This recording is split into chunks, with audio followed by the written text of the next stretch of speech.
ಶಿವಾದಿತ್ರಯಮೂರ್ತಿರವತಾರಕಂ ಆರೂಢಃ ಶ್ರೀಸಿದ್ಧಶ್ಚ ಷಣ್ಮುಖಶ್ಚ ರಾಮನಾಮತ್ರಯೈರ್ಭೂತ್ವಾ ತ್ರಯೋರೇಕಂ ಮೂರ್ತಿಗುರುಃ ಗುರುನಾಥಾರೂಢ ಶಿವಪುತ್ರ ಯತೀಶ್ವರೌ ತತ್ಶಿಷ್ಯಂ ಶಾಂತಿಸಾಗರಂ ನಿಜಗುಣಕೃತಿ ಭಾಷ್ಯಕೃತಂ ವಿದೇಹ ಮುಕ್ತಸ್ವರೂಪಂ ವಂದೇ ಚಿಕ್ಕರಾಮಾರೂಢ ಯತೀಶ್ವರಂ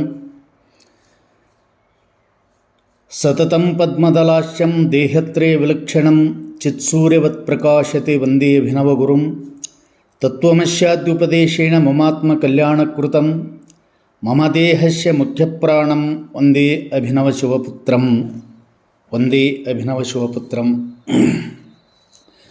ಸದ್ಗುರುಗಳನ್ನು ಸ್ಮರಿಸಿಕೊಂಡು ಜಗದ್ಗುರು ಸಿದ್ಧಾರೂಢ ಮಹಾಸ್ವಾಮಿಗಳನ್ನೇ ಮೊದಲು ಮಾಡಿಕೊಂಡು ಆರೂಢ ಮಹಾಗುರು ಪರಂಪರೆಗೆ ಮನೋವಾಕ್ಕಾಯಗಳಿಂದ ನಮಸ್ಕರಿಸಿ ಬಸವಾದಿ ಪ್ರಮತರನ್ನು ಹೃದಯಾರಿ ಸ್ಮರಿಸಿಕೊಂಡು ಸಮಸ್ತ ಎಲ್ಲ ಸದ್ಭಕ್ತರೇ ಶರಣರೇ ಶರಣೀಯರೇ ತಮ್ಮೆಲ್ಲರಿಗೂ ಅನೇಕ ಶರಣುಗಳನ್ನು ಸಲ್ಲಿಸಿ ನಾವು ಪೂರ್ವದಲ್ಲಿ ಅಂದರೆ ಮೊದಲು ಜಗದ್ಗುರು ಸಿದ್ಧಾರೂಢ ಮಹಾಸ್ವಾಮಿಗಳ ಒಂದು ಮಂಗಳ ಗೀತೆಯನ್ನು ಒಂದು ಮಂಗಲಾರತಿಯನ್ನು ನಾವು ಚಿಂತನೆ ಮಾಡ್ತಾ ಬಂದಿದ್ದೇವೆ. ಅದರಲ್ಲಿ ಪಲ್ಲವಿ ಅಷ್ಟೇ ನಾವು ವಿಮರ್ಶೆಯನ್ನು ಮಾಡಿದ್ದೇವೆ. ಗುರುರಾಜ್ಯ ಸಿದ್ಧಾರೂಢ ಸಮರ್ಥ ಬೆಳಗುವೆನಾರತಿಯ ಎಂಬುವ ಈ ಮಂಗಲಾರತಿಯ ಪಲ್ಲವಿಯನ್ನು ನಾವು ಮೊದಲು ಚಿಂತನೆ ಮಾಡ್ತಾ ಬಂದಿದ್ದೇವೆ. ಈಗ ಅದರ ಮುಂದಿನ ನುಡಿ ಅಂದರೆ ಮೊದಲನೆಯ ನುಡಿ ಅದು ಯಾವುದು ಅಂತ ಕೇಳಿದರೆ, ಮೋಕ್ಷಾಪೇಕ್ಷೆಗೆ ತತ್ವಂ ಪದದ ಅರ್ಥವ ಬೋಧಿಸಿದಿ ಗುರುವರ ಅರ್ಥವ ಬೋಧಿಸಿದಿ ಉಕ್ಷಾವಹನ ಶಂಕರ ನಾಮೋಚ್ಚಾರವ ಮಾಡಿಸಿದಿ ಗುರುವರ ಉಚ್ಚಾರವ ಮಾಡಿಸಿದಿ. ಈ ಯಾವ ಮೊದಲನೆಯ ನುಡಿಯನ್ನು ಚಿಂತನೆ ಮಾಡೋಣ. ಈ ಮಂಗಲಗೀತೆಯ ಮೊದಲನೆಯ ನುಡಿಯಲ್ಲಿ ಮೊದಲು ಏನು ಉಪದೇಶ ಮಾಡಿದ್ದಾರೆ, ಇಲ್ಲಿ ಬರುವಂಥ ವಿಷಯ ಏನು ಎಂಬುವುದನ್ನು ಮೊದಲು ಚಿಂತಿಸೋಣ. ಅಲ್ಲಿ ಬರ್ತಕ್ಕಂಥ ಕೆಲವೊಂದಿಷ್ಟು ವಿಷಯಗಳ ನಾಮನಿರ್ದೇಶನವನ್ನು ನಾನು ಮಾಡ್ತಾಯಿದ್ದೇನೆ. ಮೋಕ್ಷಾಪೇಕ್ಷೆಗೆ ತತ್ವಂ ಪದದ ಅರ್ಥವ ಬೋಧಿಸಿದಿ ಉಕ್ಷ ವಹನ ಶಂಕರನಾಮೋಚ್ಚಾರವ ಮಾಡಿಸಿದಿ ಎಂಬುವಂಥ ಈ ನುಡಿಯಲ್ಲಿ ಮೊದಲಿಗೆ ಉಪದೇಶ ಮಾಡುವ ಗುರುಗಳ ಕುಶಲತೆಯನ್ನು ತಿಳಿಸ್ತಾ ಇದ್ದಾರೆ. ಎರಡನೇದ್ದು ಸಗುಣ ರೂಪ ಮತ್ತು ನಿರ್ಗುಣ ರೂಪವನ್ನು ನಿರೂಪಣೆ ಮಾಡ್ತಾ ಇದೆ ಈ ನುಡಿ. ಮೂರನೆಯದ್ದು ಎರಡು ಮಾರ್ಗಗಳನ್ನು ನಿರೂಪಣೆ ಮಾಡ್ತಾ ಇದೆ. ನಾಲ್ಕನೆಯದ್ದು ಎರಡು ಪುರುಷಾರ್ಥಗಳನ್ನು ನಿರೂಪಣೆ ಮಾಡ್ತಾ ಇದೆ. ಐದನೆಯದ್ದಾಗಿ ಇಬ್ಬರು ಅಧಿಕಾರಿಗಳನ್ನು ಕುರಿತು ಈ ನುಡಿಯಲ್ಲಿ ನಿರೂಪಣೆ ಮಾಡಿದ್ದಾರೆ. ಅವುಗಳನ್ನು ಈಗ ನಾಮನಿರ್ದೇಶನ ಮಾತ್ರ ಮಾಡಿದ್ದೇನೆ. ಸಂಕ್ಷಿಪ್ತವಾಗಿ ಹೆಚ್ಚಿಗೆ ಬೆಳೆಸದೆ ಅದನ್ನು ವಿಸ್ತರಿಸದೆ ಸಂಕ್ಷಿಪ್ತವಾಗಿ ಮೊದಲು ಸದ್ಗುರುಗಳ ಕುಶಲತೆ ಏನು, ಈ ಮಂಗಲವನ್ನು ಯಾರು ಮಾಡಿದಾರೋ ಗೊತ್ತಿಲ್ಲ, ಆದರೆ ಉಪದೇಶ ಮಾಡತಕ್ಕಂಥ ಜಗದ್ಗುರು ಸಿದ್ಧಾರೂಢ ಮಹಾಸ್ವಾಮಿಗಳ ಆ ಕೌಶಲ್ಯತೆ ಏನು ಎಂಬುವುದನ್ನು ಮಾತ್ರ ಇಲ್ಲಿ ನಿರೂಪಣೆ ಮಾಡಿದ್ದಾರೆ. ಚರಿತ್ರೆ ಓದಿದವರಿಗೂ ಕೂಡ ಗೊತ್ತಾಗ್ತಾ ಇದೆ. ಯಾಕಂದರೆ ಉಪದೇಶ ಮಾಡ್ತಕ್ಕಂಥ ಸದ್ಗುರುವಿನಲ್ಲಿ ಮೊದಲು ಕುಶಲತೆ ಬಹಳ ಮುಖ್ಯವಾದದ್ದು. ಅದಕ್ಕೆ ಒಂದು ಉಪನಿಷತ್ತು ಸುಂದರವಾದಂಥ ಮಾತು ಹೇಳ್ತಾ ಇದೆ. ಶ್ರವಣಾಯಾಪಿ ಭೌವೀರ್ಯೋ ನ ಲಭ್ಯ ಶೃಣ್ವಂತೋಪಿ ಬಹವೋ ಯಮ್ನ ವಿದ್ದುಃ ಆಶ್ಚರ್ಯೋ ವಕ್ತಾ ಕುಶಲೋ ಅಸ್ಯ ಲಬ್ಧ ಆಶ್ಚರ್ಯೋ ಜ್ಞಾತ ಕುಶಲಾನುಶಿಷ್ಟ. ಉಪನಿಷತ್ತಿನಲ್ಲಿ ಒಂದು ಮಾತು ಬರ್ತಾ ಇದೆ. ಯಾಕೆಂದರೆ ಈ ಅಧ್ಯಾತ್ಮ ತತ್ವ ಪರಮಾರ್ಥ ತತ್ವ ಭಾಳ ಕಷ್ಟದಾಯಕವಾದದ್ದು ಅಂತ ಭಾಳಷ್ಟು ಜನ ಕೇಳಿದ್ದಾರೆ, ಆದರೂ ಲಭ್ಯವಾಗಿಲ್ಲ. ಭಾಳಷ್ಟು ಜನ ಅದನ್ನು ಹೇಳಿದ್ದಾರೆ, ಅವರಿಗೂ ಲಭ್ಯ ಆಗಿಲ್ಲ, ಕೇಳಿದವರಿಗೆ ಲಭ್ಯ ಆಗಿಲ್ಲ, ಶ್ರವಣ ಮಾಡಿದವರಿಗೆ ಲಭ್ಯ ಆಗಿಲ್ಲ, ಆಮೇಲೆ ಹೇಳಿದವರಿಗೂ ಕೂಡ ಲಭ್ಯ ಆಗಿಲ್ಲ. ಯಾಕಂದರೆ ಅದನ್ನು ಹೇಳತಕ್ಕಂಥವನು ಕೂಡ ಆಶ್ಚರ್ಯ ಇದ್ದಾನೆ ಮತ್ತು ಅದು ಆಶ್ಚರ್ಯವಾಗಿರೋಣದರಿಂದ ಅದನ್ನು ತಿಳಿಸಿಕೊಡುವಂಥ ಗುರು ಬಹಳ ಕುಶಲನಾಗಿರಬೇಕು. ಅದನ್ನು ತಿಳಿಯುವಂಥ ಜ್ಞಾತ ಕುಶಲಾನುಶಿಷ್ಟ, ಅವನು ಕೂಡ ಭಾಳ ಕುಶಲನಾಗಿರಬೇಕು. ಅಂಥ ಕುಶಲರಲ್ಲಿ ಮಾತ್ರ ಈ ಕುಶಲೋಪರಿ ನಡೀತಾ ಇದೆ ಅಂತ ಇದನ್ನು ತಾವೆಲ್ಲ ನೋಡ್ತಾ ಇದ್ದೀರಿ. ಜಗದ್ಗುರು ಸಿದ್ಧಾರೂಢರು ಸಂಚಾರ ಮಾಡುವ ಸಂದರ್ಭದಲ್ಲಿ ಸ್ತ್ರೀಯರು ಬಂದರೆ ಅವ್ರಿಗೇನು ಉಪದೇಶ ಮಾಡಬೇಕು, ಪ್ರಾಪಂಚಿಕರು ಬಂದರೆ ಅವ್ರಿಗೇನು ಉಪದೇಶ ಮಾಡಬೇಕು, ಜ್ಞಾನಿಗಳು ಬಂದರೆ ಅವ್ರ ಜೊತೆ ಏನು ಚರ್ಚೆ ಮಾಡಬೇಕು, ಏನು ಉಪದೇಶ ಮಾಡಬೇಕು, ತಾರ್ಕಿಕರು ಬಂದರೆ ಏನು ಮಾಡಬೇಕು, ವಿತಂಡವಾದಿಗಳು ಬಂದರೆ ಏನು ಮಾಡಬೇಕು, ಹೀಗೆಲ್ಲ ಅವರ ಜೀವನದ ಒಂದು ಸಂಚಾರದ ಅವಧಿಯಲ್ಲಿ ಅದೆಷ್ಟು ಜನ ಅವರಿಗೆ ಇವತ್ತು ಪಂಡಿತರಿಂದ ಪಾಮರರವರೆಗೂ ಭೇಟಿಯಾದರೂ ಕೂಡ ಅವರ ಯೋಗ್ಯತೆಯನ್ನು ಅವರ ಅಧಿಕಾರವನ್ನು ಅರಿತು ಉಪದೇಶ ಮಾಡತಕ್ಕಂಥ ಈ ಕುಶಲತೆ ಜಗದ್ಗುರು ಸಿದ್ಧಾರೂಢ ಮಹಾಸ್ವಾಮಿಗಳಿಗಿತ್ತು. ಅದಕ್ಕೆ ಕುಶಲಾನುಶಿಷ್ಟ ಕುಶಲಃ ವಕ್ತ ಕುಶಲಃ ಅನ್ನುವಂಥ ಮಾತನ್ನು ಹೇಳಿದ್ದಾರೆ. ಯಾಕಂದರೆ ಹೆಣ್ಮಕ್ಳು ಬಂದರು, ಯಾರ್ಯಾರ ಸ್ತ್ರೀಯರು ಬಂದರು, ನಮಗೆ ಹಾಗಾಗಿದೆ ಹೀಗಾಗಿದೆ ಅಂದರೆ ಅವ್ರಿಗೊಂಥರ ಉಪದೇಶ ಮಾಡ್ತಿದ್ರು. ನೀನು ಸ್ನಾನ ಮಾಡು, ವಿಭೂತಿ ಧಾರಣೆ ಮಾಡು, ಪಂಚಾಕ್ಷರಿ ಷಡಕ್ಷರಿ ಮಂತ್ರವನ್ನು ಜಪ ಮಾಡು ಅಂತ ಹೇಳ್ತಿದ್ರು. ಪ್ರಾಪಂಚದಲ್ಲಿ ನೋವಾಗಿ ಬಂದಂಥ ಪುರುಷರಿಗೆ ಅವರಿಗೂ ಕೂಡ ಪೂಜೆ ಪುನಸ್ಕಾರ ಜಪ ಮೊದಲಾದಂಥವುಗಳನ್ನು ಹೀಗೆ ತಿಳಿಸ್ಕೊಡ್ತಾ ಇದ್ದರು. ಅಂದರೆ ಅಧಿಕಾರಿಗಳ ಯೋಗ್ಯತೆಯನ್ನು ಅರಿತು ಉಪದೇಶ ಮಾಡತಕ್ಕಂಥ ಸಾಮರ್ಥ್ಯ ಯಾರಿಗಿರ್ತದೋ ಅವ್ರಿಗೇನು ಏನಂತಾರೆ ಅಂತ ಕೇಳಿದರೆ ಕುಶಲರು ಅಂತ. ಹಾಗೆ ಈ ನುಡಿಯಲ್ಲಿ ಸದ್ಗುರುಗಳ ಕುಶಲತೆಯನ್ನು ಕೂಡ ತಿಳಿಸ್ತಾ ಇದ್ದಾರೆ. ತಮಗೆ ತಿಳಿಯೋಂಗೆ ಹೇಳ್ಬೇಕಂದ್ರೆ, ಈಗ ನಮ್ಮ ಎಮ್ಮೆ ಮೊದಲು 4 ಲೀಟ್ರ್ ಹಾಲು ಹಿಂಡ್ತಿತ್ತು, 5 ಲೀಟ್ರ್ ಹಿಂಡ್ತಿತ್ತು, ಈಗ 1 ಲೀಟ್ರ್ ಹಿಂಡ್ತಿದೆ ಸ್ವಾಮಿ ಅಂತ ಒಬ್ಬರು ಬಂದರು.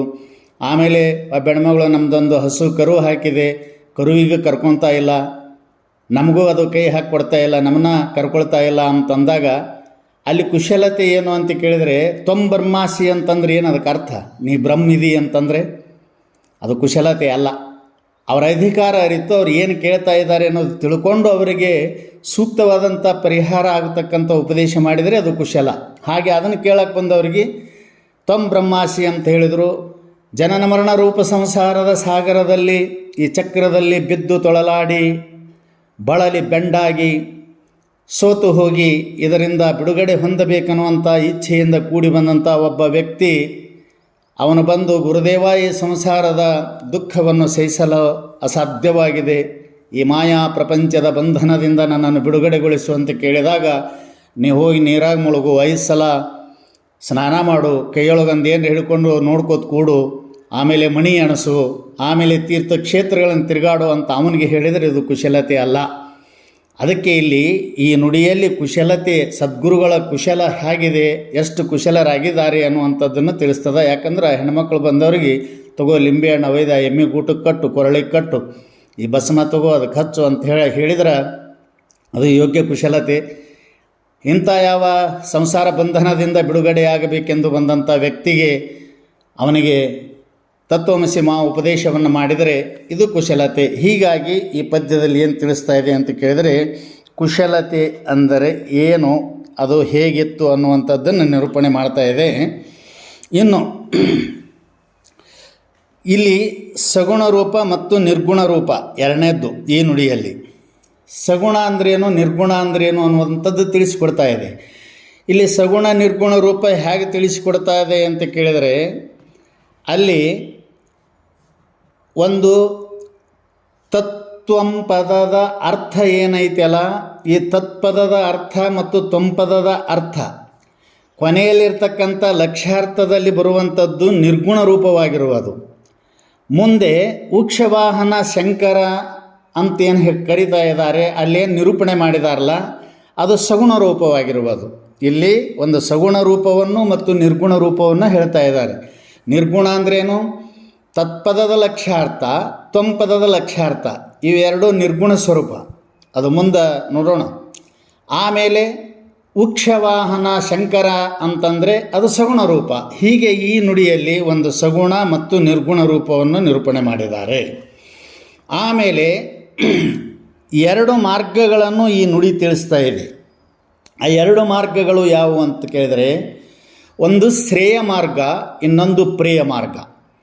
ಶ್ರೇಯಶ್ಚ ಪ್ರೇಯಶ್ಚ ಮನುಷ್ಯಂ ಏತಃ ತೌ ಸಂಪರಿತ್ಯ ವಿವಿನಕ್ತಿ ಧೀರಃ. ಇದನ್ನು ತಾವ್ಯಾರಾದರೂ ನೋಡಿದರೆ ಆ ಉಪನಿಷತ್ತಿನ ಮಂತ್ರವನ್ನು ಜ್ಞಾಪಿಸ್ಕೋಬೋದು. ಒಂದು ಶ್ರೇಯ ಮಾರ್ಗ ಇದೆ, ಇನ್ನೊಂದು ಪ್ರೇಯ ಮಾರ್ಗ ಇದೆ. ಶ್ರೇಯ ಅಂದ್ರೇನು, ಪ್ರೇಯ ಅಂದ್ರೇನು ಮುಂದೆ ಮೋಕ್ಷಾಪೇಕ್ಷೆ ಅನ್ನುವಂಥ ಈ ಪದವನ್ನು ನಿರೂಪಣೆ ಮಾಡುವಾಗ ಬರ್ತಾ ಇದೆ. ಹಾಗೆ ಎರಡು ಮಾರ್ಗಗಳನ್ನು ತೋರಿಸ್ತಾ ಇದೆ, ಒಂದು ಶ್ರೇಯ ಮಾರ್ಗ, ಇನ್ನೊಂದು ಪ್ರೇಯ ಮಾರ್ಗ. ಅವು ಎರಡು ಹ್ಯಾಂಗೆ ಅಂತ ಕೇಳಿದರೆ, ಬಿಡಿಸಲಿಕ್ಕೆ ಬಾರದಂತೆ ಎರಡೂ ಒಂದಾಗಿ ತತ್ತಾಯ ಪಿಂಡದಂತೆ. ಕಾದ ಕಬ್ಬಿಣದ ಗಟ್ಟಿಯಲ್ಲಿ ಬೆಂಕಿ ಯಾವುದೋ ಕಬ್ಬಿಣ ಯಾವುದೋ ಎಂದು ತಿಳಿಯದ ಹಾಗೆ, ಬಿಡಿಸಲಿಕ್ಕೆ ಬಾರದ ಹಾಗೆ. ಇನ್ನೊಂದು ಮುಂಜೆ ಹುಲ್ಲ ಅಂತ ಕೆಲವೊಂದು ಗ್ರಂಥಗಳಲ್ಲಿ ನಿರೂಪಣೆ ಮಾಡಿದ್ದಾರೆ. ಆ ಥರ ಹೇಗೆ ಬಿಡಿಸೋದು, ಅದನ್ನು ಬಿಡಿಸಲಿಕ್ಕೆ ಬಾರದಂತ ಅನ್ಯೋನ್ಯವಾಗಿ ಒಂದೇ ಆಗಿ ಕಾಣಿಸ್ತಕ್ಕಂಥವು ಎರಡು ಬಂದು ನಿಂತವ. ಅದರಲ್ಲಿ ಶ್ರೇಯನೂ ಇದೆ, ಪ್ರಿಯನೂ ಇದೆ. ಅಂಥ ವಿವಿನಕ್ತಿ ಕುಶಲದಿಂದ ಕೂಡಿದಂಥ, ಅದಕ್ಕೆ ಜ್ಞಾತ್ವಾ ಕುಶಲಾನುಶಿಷ್ಟ ಅಂತೇನು ಹೇಳಿದಾರಲ್ಲ, ಹಾಗೆ ಕುಶಲದಿಂದ ಕೂಡಿದಂಥ ವಿವೇಕಿಯಾದಂಥ ಪುರುಷ ಅದನ್ನು ಬೇರ್ಪಡಿಸಿ ತಿಳಿತನ ಅಂತೆ ಯಾವುದು ಶ್ರೇಯ ಯಾವುದು ಪ್ರೇಯ ಅಂತ ಎರಡು ಮಾರ್ಗಗಳನ್ನು ನಿರೂಪಣೆ ಮಾಡಿದ್ದಾರೆ. ಮತ್ತು ಇಲ್ಲಿ ಎರಡು ಪುರುಷಾರ್ಥಗಳನ್ನು ಹೇಳಿದ್ದಾರೆ. ಅಂದರೆ ಚತುರ್ವಿಧ ಪುರುಷಾರ್ಥಗಳಿದ್ದಾವೆ, ಆದರೆ ಅಲ್ಲಿ ಧರ್ಮ ಮೋಕ್ಷ ಸೇರಿಕೊಂಡು ಒಂದು ಪುರುಷಾರ್ಥ, ಅರ್ಥಕಾಮ ಸೇರಿಕೊಂಡು ಒಂದು ಪುರುಷಾರ್ಥ. ಇಲ್ಲಿ ಹೇಗೆ ಅಂತ ಕೇಳಿದರೆ, ಶಂಕರನಾಮ ಉಚ್ಚಾರವ ಮಾಡಿಸಿದಿ ಅಂತನ್ನುವಂಥ ಈ ಪದ್ಯದಿಂದ ಇಲ್ಲೇನು ತಿಳಿಸ್ತದೆ ಅಂತ ಕೇಳಿದರೆ, ಇದು ಅರ್ಥವನ್ನು, ಅರ್ಥ ಮತ್ತು ಕಾಮ, ಇದು ಪ್ರಪಂಚ ಅರ್ಥ ಪುರುಷಾರ್ಥವನ್ನು ತಿಳಿಸ್ತಾ ಇದೆ. ಇನ್ನು ತತ್ಪದ ತಂಪದವನ್ನು ವಿಚಾರ ಮಾಡಿ ಅದರಲ್ಲಿರುವ ಲಕ್ಷ್ಯಾರ್ಥವನ್ನು ತಿಳಿಯೋದು ಇದು ಯಾವ ಪುರುಷ ಅಂತಂದರೆ ಮೋಕ್ಷದ ಪುರುಷಾರ್ಥ. ಪರಮ ಪುರುಷಾರ್ಥವಾಗಿರುವಂಥ ಮೋಕ್ಷ, ಇನ್ನೊಂದು ಪ್ರಪಂಚ. ಒಂದು ಪರಮಾರ್ಥ, ಇನ್ನೊಂದು ಪ್ರಪಂಚ. ಹೀಗೆ ಇಲ್ಲಿ ಎರಡು ಪುರುಷಾರ್ಥ, ಒಂದು ಅರ್ಥಕಾಮ ರೂಪವಾದ ಪುರುಷಾರ್ಥ, ಇನ್ನೊಂದು ಮೋಕ್ಷ ರೂಪವಾದಂಥ ಪುರುಷಾರ್ಥ. ಹೀಗೆ ಎರಡು ಪುರುಷಾರ್ಥಗಳನ್ನು ತಿಳಿಸ್ತಾ ಇದೆ. ಆಮೇಲೆ ಇನ್ನೊಂದು ಏನು ಹೇಳ್ತಾ ಇದೆ ಅಂತ ಕೇಳಿದರೆ, ಇಲ್ಲಿ ಇಬ್ಬರು ಅಧಿಕಾರಿಗಳನ್ನು ಹೇಳ್ತಾ ಇದೆ. ಅದಕ್ಕೆ ಹೇಳಿದ್ದು, ಕುಶಲತೆಯಿಂದ ಗುರುಗಳು ಅಧಿಕಾರಿಗಳ ತಾರತಮ್ಯವನ್ನು, ಅಧಿಕಾರಿಗಳ ಪ್ರಭೇದವನ್ನು ಗುರುತೈಸಿ ಉಪದೇಶ ಮಾಡ್ತಕ್ಕಂಥ ವ್ಯಕ್ತಿತ್ವ ಶಕ್ತಿ ಯಾರಿಗಿರ್ತದಲ್ಲ ಅವರಿಗೆ ಕುಶಲರು ಅಂತ ಕರೀತಾ ಇದ್ದಾರೆ. ಇಲ್ಲಿ ಇಬ್ಬರು ಅಧಿಕಾರಿಗಳನ್ನು ಕಂಡುಹಿಡಿದ್ರು. ಯಾರು ಅವರು ಅಂತ ಕೇಳಿದರೆ, ಮೋಕ್ಷದ ಅಪೇಕ್ಷೆ ಉಳ್ಳವ ಒಬ್ಬ ಅಧಿಕಾರಿ, ಇನ್ನೊಬ್ಬವ ಭೋಗದ ಅಪೇಕ್ಷೆ ಉಳ್ಳವ ಒಬ್ಬ ಅಧಿಕಾರಿ. ಒಬ್ಬ ಭೋಗಾಪೇಕ್ಷಿ, ಇನ್ನೊಬ್ಬವ ಮೋಕ್ಷಾಪೇಕ್ಷಿ. ಆ ಮೋಕ್ಷಾಪೇಕ್ಷಿಗೆ ಉಪದೇಶ ಬೇರೆ ಅದ, ಭೋಗಾಪೇಕ್ಷಿಗೆ ಉಪದೇಶ ಬೇರೆ ಅದ. ಅದನ್ನು ಎರಡೂ ಈ ನುಡಿಯಲ್ಲಿ ಮಾಡಿದ್ದಾರೆ. ಮೋಕ್ಷಾಪೇಕ್ಷಿಗೆ ತತ್ವಂಪದಗಳ ಅರ್ಥವನ್ನು ನಿರೂಪಣೆ ಮಾಡಿದ್ದಾರೆ. ಭೋಗಾಪೇಕ್ಷೆಗೆ ಉಕ್ಷವಾಹನ ಅಂದರೆ ಆ ಶಂಕರನ ನಾಮೋಚ್ಚಾರಣೆ ಮಾಡಪ್ಪ ಅಂತ ತಿಳ್ಕೊಂಡು ಈ ಭೋಗಾಪೇಕ್ಷೆಗೆ ಉಪದೇಶ ಮಾಡಿದ್ದಾರೆ. ಹೀಗೆ ಇಬ್ಬರು ಇಲ್ಲಿ ಅಧಿಕಾರಿಗಳನ್ನು ಈ ನುಡಿ ತಿಳಿಸುತ್ತದೆ. ಇನ್ನು ಮುಂದೆ ನಾವು ವಿಷಯಕ್ಕೆ ಬರೋಣ. ಏನಪ್ಪ ಅಂತಂದರೆ, ಮೋಕ್ಷಾಪೇಕ್ಷೆಗೆ ನೋಡ್ರಿ, ಮೋಕ್ಷದ ಅಪೇಕ್ಷೆ ಯಾರಿಗಿದೆಯೋ ಅವನಿಗೆ ಮೋಕ್ಷಾಪೇಕ್ಷಿ ಅಂತ ಕರೀತಾ ಇದ್ದಾರೆ. ಮೋಕ್ಷದ ಅಪೇಕ್ಷೆಯನ್ನು ಮಾಡುವವ ಅವನಿಗೆ ಜಿಜ್ಞಾಸು ಅಂತ ಕರೀತಾ ಇದ್ದಾರೆ. ಜ್ಞಾತುಂ ಇಚ್ಛಾ ಜಿಜ್ಞಾಸು. ಮೋಕ್ಷವನ್ನು ಇಚ್ಛಿಸುವವನಿಗೆ ಮುಮುಕ್ಷು ಅಂತ ಕರೀತಾ ಇದ್ದಾರೆ. ಮೋಕ್ಷಂ ಇಚ್ಛತಿ ಇತಿ ಮುಮುಕ್ಷು, ಜ್ಞಾತುಂ ಇಚ್ಛಾ ಇತಿ ಜಿಜ್ಞಾಸು ಅಂತ ತಿಳಿದುಕೊಳ್ಳಬೇಕೆಂಬುವ ಕುತೂಹಲದಿಂದ ಕೂಡಿದವನಿಗೆ ಜಿಜ್ಞಾಸು ಅಂತ ಕರೀತಾ ಇದ್ದಾರೆ. ಮೋಕ್ಷವನ್ನು ಪಡೆಯಬೇಕೆಂಬುವಂಥ ಕುತೂಹಲದಿಂದ ಮೋಕ್ಷವನ್ನು ಇಚ್ಛಿಸುವವನಿಗೆ ಮುಮುಕ್ಷು ಅಂತ ಕರೀತಾ ಇದ್ದಾರೆ. ಇಲ್ಲಿ ಮೋಕ್ಷಾಪೇಕ್ಷೆಗೆ ಅಂದರೆ ಮೋಕ್ಷದ ಅಪೇಕ್ಷೆಯಿಂದ ಕೂಡಿದಂಥವನಿಗೆ ಏನಂದರು ಅಂತ ಕೇಳಿದರೆ, ಇವನಿಗೆ ಉತ್ತಮ ಅಧಿಕಾರಿ ಅಂತ ಕರೆದ್ರು. ಈ ಉತ್ತಮ ಅಧಿಕಾರಿಗೆ ಉಪದೇಶ ಅದನ್ನು ಬೇರೆ ಮಾಡ್ತಾ ಇದ್ದಾರೆ. ಮೋಕ್ಷಾಪೇಕ್ಷೆ ಅನ್ನೋದು ಸಿದ್ಧ ಆಗಬೇಕಾಗಿತ್ತು ಅಂತಂದರೆ ಮೊದಲು ಮೋಕ್ಷ ಅಂತಂದ್ರೆ ಏನು ಗೊತ್ತಾಗಬೇಕು. ಮೋಕ್ಷ ಅಂತ ಇದು ಒಂದೇ ಎರಡು ಅಕ್ಷರ ಅಥವಾ ಇದೊಂದು ಪದ. ನಿರೂಪಣೆ ಮಾಡಬೇಕಾದ್ರೆ ಸಾವಿರ ಗ್ರಂಥಗಳು, ಅನೇಕ ಮತವಾದಿಗಳು ತಮ್ಮ ತಮ್ಮ ಅನುಭವ, ತಮ್ಮ ಯುಕ್ತಿ, ತಮ್ಮ ಪ್ರಮಾಣ, ತಮ್ಮ ಗ್ರಂಥಗಳು, ಅವುಗಳ ಅನುಸಾರವಾಗಿ ಅನೇಕ ಜನರು ಈ ಮೋಕ್ಷವನ್ನು ಭಿನ್ನವಾಗಿ ಬೇರೆಯಾಗಿ ಪ್ರತಿಪಾದನೆ ಮಾಡಿದ್ದಾರೆ. ಆ ಎಲ್ಲ ಅನ್ಯಮತವಾದಿಗಳ ಮೋಕ್ಷ ಪ್ರತಿಪಾದನೆ ನಮಗೆ ಬೇಡ. ವೇದಾಂತಕ್ಕೆ ಸಂಬಂಧಪಟ್ಟಂಥ, ಅದ್ವೈತಕ್ಕೆ ಸಂಬಂಧಪಟ್ಟಂಥ ವೇದಾಂತಿಗಳು ಮೋಕ್ಷವನ್ನು ಯಾವ ರೀತಿ ಪ್ರತಿಪಾದನೆ ಮಾಡುತ್ತಾರೆಯೋ ಅಂಥದನ್ನು ಮಾತ್ರ ನಾವಿಲ್ಲಿ ವಿಚಾರಿಸೋಣ. ಅನೇಕ ಗ್ರಂಥಗಳು ಇದ್ದಾವೆ ಮೋಕ್ಷ ಪ್ರತಿಪಾದನೆಗೆ, ಅನೇಕ ಮತವಾದಿಗಳು ಇದ್ದಾರೆ, ಅನೇಕ ಮತಗಳು ಇದ್ದಾವೆ. ಅವುಗಳೆಲ್ಲ ಅನಾವಶ್ಯಕ. ವೇದಾಂತಕ್ಕೆ ಸಂಬಂಧಪಟ್ಟಂಥ ಮೋಕ್ಷ ಅಂದ್ರೆ ಏನೋ ಗೊತ್ತಾಯ್ತು ಅಂದ್ರೆ ಅದರ ಅಪೇಕ್ಷೆ ಮಾಡೋಕ್ಕೆ ಬರ್ತದೆ. ಅದರ ಅಪೇಕ್ಷೆ ಮಾಡಿದವನೇ ಮೋಕ್ಷಾಪೇಕ್ಷಿ. ಅಂಥ ಯಾವ ಮೋಕ್ಷಾಪೇಕ್ಷೆಗೆ ಸದ್ಗುರುಗಳು ಉಪದೇಶ ಏನು ಮಾಡಿದರು ಅನ್ನೋದನ್ನು ನೋಡೋಣ. ಮೋಕ್ಷ ಅಂತಂದ್ರೇನು? ಸುಮ್ಮನೆ ಭಾಳಷ್ಟು ವೇದಾಂತದಲ್ಲಿಯೂ ಕೂಡ ಅನೇಕ ಅವುಗಳಿಗೆ ಲಕ್ಷಣವನ್ನು ಬರೆದಿದ್ದಾರೆ. ಆದರೆ 1-2 ಇಲ್ಲಿ ನಾವು ನೋಡೋಣ. ಅದು ಯಾವುದು ಅಂತ ಕೇಳಿದರೆ, ನಿಖಿಲ ಬಂಧರಾಹಿತ್ಯೇನ ಸ್ಥಿತಿ ಮೋಕ್ಷ, ಮುಕ್ತಿ. ಎರಡು ಒಂದೇ. ಮೋಕ್ಷ, ಮುಕ್ತಿ, ನಿರ್ವಾಣ ಅನೇಕ ಪರ್ಯಾಯ ಪದಗಳಿಂದ ಕರೆದಿದ್ದಾರೆ. ನಿಖಿಲ ಬಂಧರಾಹಿತ್ಯೇನ ಸ್ಥಿತಿ ಅಂದ್ರೆ ಸಾಕಷ್ಟು ಅದಾವ ಬಂಧನಗಳು. ಜೀವನಿಗೆ ದೇಹವನ್ನೇ ಮೊದಲು ಮಾಡಿಕೊಂಡು ಸಮಸ್ತ ಪ್ರಪಂಚಗಳಿಂದ ಆಗತಕ್ಕಂಥ ಬಂಧನ ಒಂದಲ್ಲ ಎರಡಲ್ಲ 10 ಹಲವಾರು. ಅದರಲ್ಲಿ ಮುಖ್ಯ ಬಂಧನ ಯಾವ ಅಂತ ಕೇಳಿದರೆ ಹುಟ್ಟು ಮತ್ತು ಸಾವು, ಇವೆರಡದ ಕಟ್ಟುವಿಕೆ ಬಹಳ ಭೀಕರವಾದದ್ದು. ಅದಕ್ಕೆ ಅವರಿಲ್ಲಿ ನಿಖಿಲ ಬಂಧ ಅಂತ, ಹುಟ್ಟಿದ ಮೇಲೆ ಆಗಮಿಸ್ತಕ್ಕಂಥ ಎಲ್ಲ ಬಂಧಗಳು, ನಮಗೆ ಗಂಟು ಬೀಳ್ತಕ್ಕಂಥವುಗಳು, ಅವು ಯಾವ ರೀತಿಯಿಂದ ಅವು ಏನು ಮಾಡಬಾರ್ದು ಅಂತ ಕೇಳಿದರೆ ಬಂಧನ ಮಾಡಬಾರ್ದು. ಆ ಬಂಧನ ಇಲ್ಲದವನು ಮತ್ತು ಅವುಗಳಿಂದ ಕಟ್ಟಿಸಿಕೊಳ್ಳದೆ ಅವುಗಳಿಂದ ರಹಿತವಾದಂಥ ಸ್ವತಂತ್ರ ಸ್ಥಿತಿ ಏನದಲ್ಲ, ಇದಕ್ಕೆ ಮುಕ್ತಿ, ಮೋಕ್ಷ ಅಂತ ಕರೆದರು. ಇನ್ನು ವಿದ್ಯಾನಿರಸ್ತ ವಿದ್ಯಾ ತತ್ಕಾರ್ಯ ಬ್ರಹ್ಮಾತ್ಮನ ಅವಸ್ಥಾನಂ ಇತಿ ಮೋಕ್ಷ ಅಂತ ನೋಡ್ರಿ. ಇಲ್ಲಿ ವಿದ್ಯಾನಿರಸ್ತ ಅವಿದ್ಯಾ ತತ್ಕಾರ್ಯ. ಮೊಟ್ಟ ಮೊದಲಿಗೆ ನಾವು ತಿಳಿಯಬೇಕಾದದ್ದೇನು ಅಂತ ಕೇಳಿದರೆ, ಒಂದು ಕಾರಣ, ಇನ್ನೊಂದು ಕಾರ್ಯ.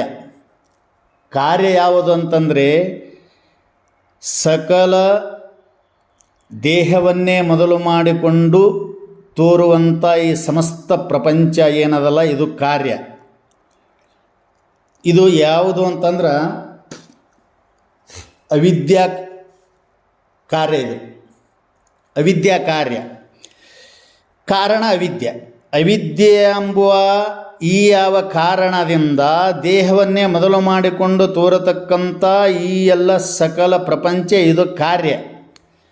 ಅದಕ್ಕೆ ಇಲ್ಲಿ ಏನು ಕರಿತಾ ಇದ್ದಾರೆ ಅಂದರೆ, ಕಾರ್ಯಸಹಿತವಾದಂಥ ಅವಿದ್ಯೆ. ಬರೀ ಅವಿದ್ಯೆ ನಾಶ ಅಲ್ಲ, ಬರೀ ಕಾರ್ಯನಾಶ ಅಲ್ಲ. ಕಾರ್ಯನಾಶ ಆಯಿತು, ಅವಿದ್ಯೆ ಉಳಿತು ಅಂದ್ರೆ ಮತ್ತೆ ಉತ್ಪತ್ತಿ ಆಗ್ತಾ ಇದೆ. ಅದು ಹಾಗೆ ನೀವು ಒಂದು ಮರವನ್ನು ಮೇಲಿನ ಚಂಡಿ ಕಡಿದು ಬಿಟ್ರಿ ಅಂತಂದರೆ ಸಹಸ್ರಾರು ಅದಕ್ಕೆ ಮತ್ತೆ ಚಿಗುರುಗಳು ಉಪಶಾಖೆಯಾಗಿ ಬೆಳಿತಾವೆ. ಆದರೆ ತಾಯಿ ಬೇರ ಅಂತೇನಿದೆಯಲ್ಲ, ಮೂಲ ಬೇರ, ಅದನ್ನು ಹಡ್ಡಿ ಕಡಿದ್ರೆ ಮರ ಒಣಗಿ ಹೋಗಿಬಿಡ್ತದೆಲ್ಲ. ಹಾಗೆ ಇಲ್ಲಿ ಭವದ ಲತೆಯ ಬೇರಂ ಕೊಯ್ದವನು ತವೆ ಪರಮಾನಂದವ ನೈದುವನು. ಹೇಗೆ ಒಂದು ಮರಕ್ಕೆ ಬಳ್ಳಿಗೆ ಒಂದು ತಾಯಿ ಬೇರ ಕುಣಿ ಬೇರ ಅಂತ ಇರ್ತದೆ, ಅದನ್ನು ಕಡಿದು ಹೋಗಿದ್ರೆ ತಂತು ಬೇರುಗಳನ್ನು ಕಡಿಯುವಂಥ ಅವಶ್ಯಕತೆಯೇ ಇಲ್ಲ, ಅದು ತಾನೇ ಹೇಗೆ ಒಣಗಿ ಹೋಗ್ತದೋ ಹಾಗೆ ಭವಕ್ಕೂ ಒಂದು ಜನನ ಮರಣ ರೂಪ ಸಂಸಾರಕ್ಕೂ ಕೂಡ ಏನದಂತ ಕೇಳಿದರೆ ಒಂದು ತಾಯಿ ಬೇರದ ಕುಣಿ ಬೇರದ.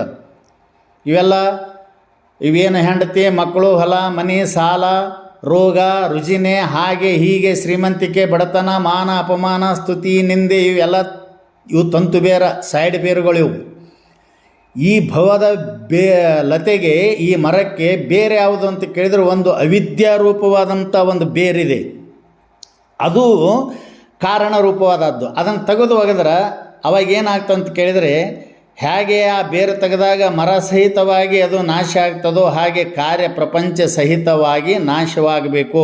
ಇದು ಎದರಿಂದ ನಾಶ ಆಗ್ತದ ಅಂತ ಕೇಳಿದರೆ, ವಿದ್ಯಾನಿರಸ್ತ, ವಿದ್ಯೆಯಿಂದ ಅದು ನಾಶ ಆಗ್ತಾ ಇದೆ. ಹ್ಯಾಂಗ ಅಂತ ಕೇಳಿದರೆ, ಯಾವ ವಿದ್ಯೆ ಅಂತ ಕೇಳಿದರೆ ಸಕಲ ವಿದ್ಯೆಗಳದ 64 ವಿದ್ಯೆ. ಯಾವ ವಿದ್ಯೆಗಳಿಂದ ಇದು ನಾಶ ಆಗೋದಿಲ್ಲ, ಬ್ರಹ್ಮವಿದ್ಯೆಯಿಂದಲೇ ಅಧ್ಯಾತ್ಮ ವಿದ್ಯೆಯಿಂದಲೇ ವಿದ್ಯಾನಾಂ ಅಧ್ಯಾತ್ಮ ವಿದ್ಯಾ ಅಂತ ಭಗವಂತ ಹೇಳಿದ ಹಾಗೆ ಇಲ್ಲಿ ಅಧ್ಯಾತ್ಮ ವಿದ್ಯೆ ಅಥವಾ ಬ್ರಹ್ಮವಿದ್ಯೆ ಅಂದ್ರೆ ಒಂದೇ. ಇಂಥ ಯಾವ ಬ್ರಹ್ಮವಿದ್ಯೆಯಿಂದ ಏನಾಗ್ತಾ ಇದೆ ಅಂತ ಕೇಳಿದರೆ ಅವಿದ್ಯ ಕಾರಣ, ಈ ಪ್ರಪಂಚ ಕಾರ್ಯ, ಅದಕ್ಕೆ ಕಾರಣ ಸಹಿತವಾದಂಥ ಈ ಕಾರ್ಯದ ನಿವೃತ್ತಿ ಆಯಿತು ಅಂತಂದರೆ ಇದಕ್ಕೆ ಮೋಕ್ಷ ಅಂತ ಕರೀತಾ ಇದ್ದಾರೆ. ಇದು ನಾಶದಿಂದ ಮುಂದೇನು ಉಳಿತದಪ್ಪ ಅಂತ ಕೇಳಿದರೆ ಬ್ರಹ್ಮಾತ್ಮನಾವಸ್ಥಾನಂ ಇತಿ ಮೋಕ್ಷ. ಸ್ವರೂಪ ಸ್ಥಿತಿಯಿಂದ ಇರೋದು, ಬ್ರಹ್ಮಸ್ವರೂಪದಿಂದ ಇರೋದು. ಬ್ರಹ್ಮಸ್ವರೂಪ ಅಂದ್ರೆ ಅದು ಏನು ಮತ್ತೆ ಹಿಂಗೊಂದು ದೊಡ್ಡದು ಅದು ಕೆಂಪ ಕರಿದು ಹಿಂಗೋಗಿ ಅಲ್ಲಿ ಯಾವುದರೆ ಬಿಲ್ಡಿಂಗ್ದಾಗಿದ್ದಂಗೆ ಹಾಗಿರೋದಲ್ಲ. ಹಾಗೆ ನಿದ್ರೆಯಲ್ಲಿ ಯಾವುದನ್ನು ಕಾಣದೆ ಯಾವುದು ತೋರದೆ ಆನಂದ ಸ್ಥಿತಿಯಾಗಿ ಹಾಗೆ ಮನುಷ್ಯ ಇರುತ್ತಾನೆಯೋ ಎಚ್ಚರವಾಗುವ ಪೂರ್ವದಲ್ಲಿ ನಿದ್ರೆಯಲ್ಲಿ, ಹಾಗೆ ಆತ್ಮಜ್ಞಾನದಿಂದ ಬ್ರಹ್ಮಜ್ಞಾನದಿಂದ ಅಧ್ಯಾತ್ಮ ಜ್ಞಾನದಿಂದ ಈ ಸಕಲವೆಲ್ಲವೂ ಸಮೂಲ ನಾಶವಾಗಿ ಕಾರ್ಯಸಹಿತ ಈ ಯಾವ ಪ್ರಪಂಚದ ಕಾರಣರೂಪವಾದಂಥ ವಿದ್ಯೆ ನಾಶವಾದಾಗ ಅಲ್ಲೇನಿರ್ತದ ಅಂತ ಕೇಳಿದರೆ ಕೇವಲ ತನ್ನ ಸ್ವರೂಪ ಸ್ಥಿತಿ ಇರ್ತದ. ಅಂಥದಿಂದ ಕೂಡಿಕೊಂಡದ್ದಕ್ಕೆ ಏನಂತ ಕರೀತಾರೆ? ಮೋಕ್ಷ ಅಂತ ಕರೀತಾ ಇದ್ದಾರೆ. ಇಂತಹ ಮೋಕ್ಷದ ಅಪೇಕ್ಷೆ ಯಾರಿಗಿದೆಯೋ ಅವನೇ ಮೋಕ್ಷಾಪೇಕ್ಷಿ. ಅವನಿಗೇನಂತಾರೆ? ಮೋಕ್ಷಾಪೇಕ್ಷಿ ಅಂತ ಕರೀತಾ ಇದ್ದಾರೆ. ಅಂಥ ಮೋಕ್ಷಾಪೇಕ್ಷೆಗೆ ಈ ಅಪೇಕ್ಷೆ ಬರೋದು ಭಾಳ ಕಷ್ಟ. ನಿಮಗೆ ಹೇಳ್ತೇನೆ, ಭಾಳ ಈ ಅಪೇಕ್ಷೆ ಬರೋದು ಸುಮ್ಮನೆ ಬರೋದಿಲ್ಲ, ಅತಿ ಕಷ್ಟ. ಅದಕ್ಕೆ ಮನುಷ್ಯಾಣಾಂ ಸಹಸ್ರೇಷು ಕಶ್ಚಿದ್ಯತತಿ ಸಿದ್ಧಯೇ ತಥಾಮಪಿ ಸಿದ್ಧಾನಾಂ ಕಶ್ಚಿನ್ ಮಾಂ ವೇತಿ ತತ್ವತಃ. ಅದಕ್ಕೆ ಇದನ್ನು ಜಗದ್ಗುರು ಶ್ರೀಕೃಷ್ಣ ಭಗವದ್ಗೀತೆಯಲ್ಲಿ ಹೇಳ್ದ. ಸಾವಿರ ಸಾವಿರ ಸಾವಿರ ಸಹಸ್ರ ಸಹಸ್ರ ಸಂಖ್ಯೆಯಲ್ಲಿರ್ತಕ್ಕಂಥ ಜನರು, ಅದರಲ್ಲಿ ಯಾರೋ ಒಬ್ಬರು ಅಧ್ಯಾತ್ಮದ ಬಗ್ಗೆ ಅಪೇಕ್ಷೆ ಉಳ್ಳವರು, ಮೋಕ್ಷದ ಬಗ್ಗೆ ಅಪೇಕ್ಷೆ ಉಳ್ಳವರು, ನನ್ನನ್ನು ತಿಳಿಬೇಕಂತ ಅಪೇಕ್ಷೆ ಉಳ್ಳವರು, ಅಂಥದ್ರಲ್ಲಿ ನನ್ನನ್ನು ತಿಳಿಬೇಕಂತ ಚಿಂತನೆ ಮಾಡೋರು ಕೆಲವೊಂದಿಷ್ಟು ಜನ, ಆ ಚಿಂತನೆಯನ್ನು ಮಾಡೋರು, ಆಮೇಲೆ ಅದರ ಬಗ್ಗೆ ಪ್ರಯತ್ನ ಮಾಡೋರು, ಸತತ ಯತ್ನ ಮಾಡ್ತಕ್ಕಂಥವರಲ್ಲಿಯೂ ಕೂಡ ಯಾವನೋ ಒಬ್ಬ ಪಡಿತಾನಂತ. ಅದಕ್ಕೆ ಉಪನಿಷತ್ತಾದರೂ ಕೂಡ ಕಶ್ಚಿದ್ದೀರಹ ಕಶ್ಚಿದ್ದೀರಹ ಅಲ್ಲೆಲ್ಲೆಲ್ಲೆಲ್ಲೆಲ್ಲಿ ನಿರೂಪಣೆ ಮಾಡಿದರು. ಇದನ್ನು ಶರಣರು ಕೂಡ ಮೇಘದ ಜಲವೆಲ್ಲ ಮುತ್ತಾದೊಡೆ ಸಾಗರಕ್ಕೆ ಉದಕವೆಲ್ಲಿಯದು, ಸಾವಿರಕ್ಕೊಬ್ಬ ಸತ್ಯ ಲಕ್ಷಕ್ಕೊಬ್ಬ ಭಕ್ತ ಕೋಟಿಗೊಬ್ಬ ಶರಣ. ಅಂದರೆ ಆ ಅಧ್ಯಾತ್ಮ ಜ್ಞಾನದಿಂದ ಬ್ರಹ್ಮಜ್ಞಾನದಿಂದ ತನ್ನ ಯಥಾರ್ಥ ಸ್ವರೂಪವನ್ನು ತಿಳಿಬೇಕಾದಂಥವು ಎಲ್ಲಿಯೋ ಒಬ್ಬ ಅಂತ ಅವರು ಕೂಡ ನಿರೂಪಣೆ ಮಾಡಿದ್ದಾರೆ. ಹಾಗೆ ಇದು ಎಲ್ಲರಿಗೂ ಬರೋದಲ್ಲ. ಮತ್ತಿದು ಹ್ಯಾಂಗೆ ಬರ್ತದ್ರಿ? ಇಂಥ ಮೋಕ್ಷದ ಸ್ವರೂಪವನ್ನು ತಿಳಿದು ಅದನ್ನು ನಾನು ಪಡೆಯಬೇಕನ್ನುವಂಥ ಈ ಕುತೂಹಲ ಇಚ್ಛೆ ಯಾವಾಗ ಬರ್ತದ ಅಂತ ಕೇಳಿದ್ರೆ ಇದನ್ನು ಬಹಳ ಸುಂದರವಾಗಿ, ಇದು ಸುಮ್ಮನೆ ಬರೋದಿಲ್ಲ ಅಂತ.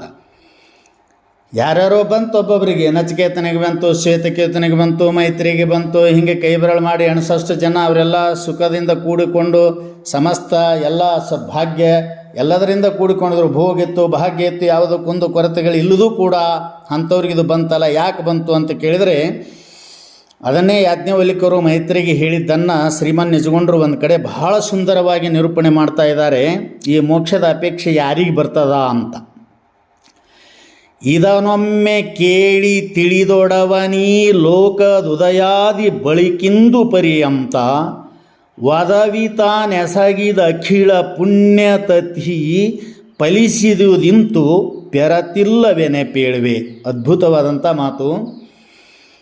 ಇದನೊಮ್ಮೆ ಕೇಳಿ ಅಂದ್ರೇನು? ಈ ಯಾವ ಅಧ್ಯಾತ್ಮದ ಮತ್ತು ಬ್ರಹ್ಮಜ್ಞಾನದ ಪರಮಾರ್ಥದ ಈ ಅರ್ಥವನ್ನು ಅಥವಾ ಇದರ ಬಗ್ಗೆ ತಿಳುವಳಿಕೆಯನ್ನು ಯಾವ ಒಂದು ಸಲ ಕೇಳಿ ಇದನ್ನು ತಿಳ್ಕೋಬೇಕಂತ ಈಗೇನು ಬಂದದಲ್ಲ.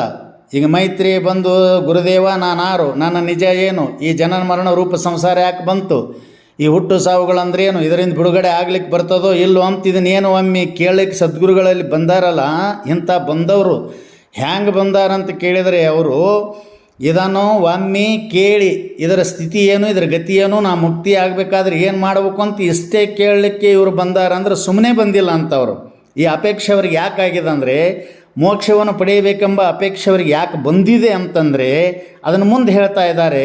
ಅವನು ಈ ಲೋಕದ ಉದಯಾದಿ ಬಳಿಕ ಇಂದು ಪರ್ಯಂತ, ಎಂದು ಹುಟ್ಟ್ಯದೋ ಇದು ಎಷ್ಟು ಸಹಸ್ರ ಸಹಸ್ರ ಸಹಸ್ರ ಯುಗಗಳು, ಕೋಟಿ ಕೋಟಿ ಸಹಸ್ರ ಕೋಟಿ ಆಯುಷ್ಯದಿಂದ ಕೂಡಿದಂಥ ಈ ಲೋಕ ಯಾವಾಗ ಉದಯ ಆಗ್ಯದೋ ಏನೋ ಇದು ಯಾರಿಗೆ ಗೊತ್ತಿಲ್ಲ. ಅದಕ್ಕೆ ಇದಕ್ಕೆ ಅನಾದಿ ಅಂತ ಕೈ ಬಿಟ್ಟಾರೆ. ಇಂಥ ಯಾವ ಅಂದಿನ ಹಿಡಿದು ಇಂದಿತನ ಇದು ಉದಯಾದಿ ಬಳಿಕ ಇಂದು ಪರ್ಯಂತ ಅಂದರೆ ಇಲ್ಲಿಯವರೆಗೆ. ಅಂದ್ರೇನು, ಈ ಜನ್ಮಕ್ಕೆ ಬಂದು ಗುರುಗಳಿಗೆ ಶರಣಾಗತಯಾಗಿ ಮೋಕ್ಷ ಅಂದ್ರೇನು, ಜನನ ಅಂದ್ರೇನು, ಮರಣ ಅಂದ್ರೇನು, ಹುಟ್ಟು ಅಂದ್ರೇನು, ಸಾವು ಅಂದ್ರೇನು, ನಾ ಯಾಕೆ ಬಂದೆ, ಹಾಗೆ ಹೀಗೆ ಇವೆಲ್ಲ ಕೇಳ್ತಕ್ಕಂಥ ಈ ಜನ್ಮದ ಹಿಂದಿನ ಜನ್ಮ ಏನೈತಲ್ಲ ಅಲ್ಲಿವರೆಗೂ ಇಂದು ಪರ್ಯಂತ ಅಂದ್ರೆ ಒದವಿ ಅವುಗಳನ್ನು ನೀನು ಸಂತೋಷದಿಂದ ಕೂಡಿಕೊಂಡು ಮಾಡಿದಂಥ ಅಖಿಳ ಪುಣ್ಯತತಿಯ ಪುಣ್ಯದ ಸಮೂಹವು ಅಲ್ಲಿಂದ ಈ ಸೃಷ್ಟಿ ಎಂದು ಉತ್ಪತ್ತಿಯಾಗ್ಯದ. ಅಲ್ಲಿಯಿಂದ ಇಲ್ಲಿಯವರೆಗೂ ನೀನು ಮಾಡಿದ ಪುಣ್ಯದ ಫಲ ಒತ್ತಟ್ಟಿಗೆ ಶೇಖರಣೆಯಾಗಿ ಅದರ ಪ್ರತಿಫಲ ಇಂದು ಫಲಿಸಿದುದು ಹೀಗೆ ಈ ಪ್ರಕಾರ ನಿನಗೆ ಇದು ಫಲ ನೀಡ್ಯದಪ್ಪ. ಈ ಸುಮ್ಮನೆ ಇಂಥ ಮೋಕ್ಷ ಮಾರ್ಗಕ್ಕೆ ಬರುವುದು, ಈ ಆಧ್ಯಾತ್ಮ ಮಾರ್ಗಕ್ಕೆ ಬರುವುದು, ಮೋಕ್ಷವನ್ನು ಹೊಂದಬೇಕನ್ನುವಂಥ ಈ ಅಪೇಕ್ಷೆ ಬರುವುದು ಇದು ಸಾಮಾನ್ಯ ಅಲ್ಲ. ತೆರತಿಲ್ಲವೇನೆ ಪೀಳಿ ಅದಕ್ಕೆ ಹೊರತಾಗಿಲ್ಲ.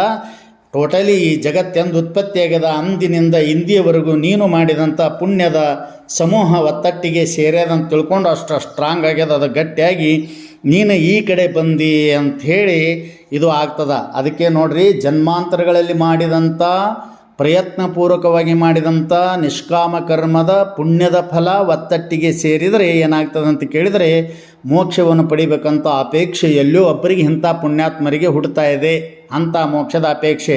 ಆದರೆ ನೀವು ಭೋಗವನ್ನು ಪಡಿಬೇಕಾದ್ರೆ ಭೋಗಾಪೇಕ್ಷೆಗಳು ಏನದಾರ ಜಗತ್ತಿನೊಳಗೆ ಸಾವಿರ ಜನ 199.9 ಮಂದಿ ಏನು ಈ ಜನ ಐತಲ್ಲ ಇವರೆಲ್ಲರೂ ಏನಂತ ಕೇಳಿದ್ರಿ, ಭೋಗದ ಅಪೇಕ್ಷೆಗೆ ಯಾವ ಪ್ರಯತ್ನ ಬೇಡ, ಯಾವ ಸತ್ಕರ್ಮ ಬೇಡ, ನಿಷ್ಕಾಮ ಕರ್ಮ ಬೇಡ, ಪುಣ್ಯ ಬೇಡ, ಏನು ಬೇಡ, ತಾನೇ ಬರ್ತದೆ ಇದರ ಅಪೇಕ್ಷೆ.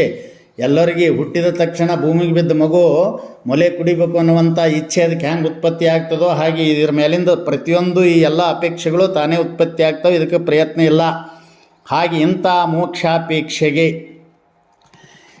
ಇವನು ಕರೆದು ಇವನ ನೋಡಿದ ಇವನ ಅಧಿಕಾರ ನೋಡಿ ಗುರುಗಳು ಸಿದ್ಧಾರೂಢ ಮಹಾಸ್ವಾಮಿಗಳು ಏನು ಉಪದೇಶ ಮಾಡಿದರು ಅಂತಂದರೆ, ಇವನಿಗೆ ನೀ ಮಣಿ ಎಣಸು, ನೀ ಸ್ನಾನ ಮಾಡು, ನೀ ದಾನ ಮಾಡು, ನೀ ಧರ್ಮ ಮಾಡು, ಪುಣ್ಯಕ್ಷೇತ್ರಕ್ಕೆ ಹೋಗು, ಗವ್ಯಾಗ ಕೂಡು, ಕಣ್ಣು ಮುಚ್ಚುಗು, ಅದನ್ನು ನೋಡು, ಇದನ್ನು ನೋಡು, ಕೈಯಾಗಿಡಿ, ಕೊಳ್ಳಾಗಿಡಿ, ಅಲ್ಲಿಡಿ, ಏನೂ ಹೇಳಿಲ್ಲ ಅವ್ರು ಏನು ಹೇಳಿದರು ಅಂತ ಕೇಳಿದ್ರೆ, ತತ್ಪದ ಮತ್ತು ತ್ವಂಪದದ ಅರ್ಥವನ್ನು ಬೋಧಿಸಿದಿ ಅಂತ.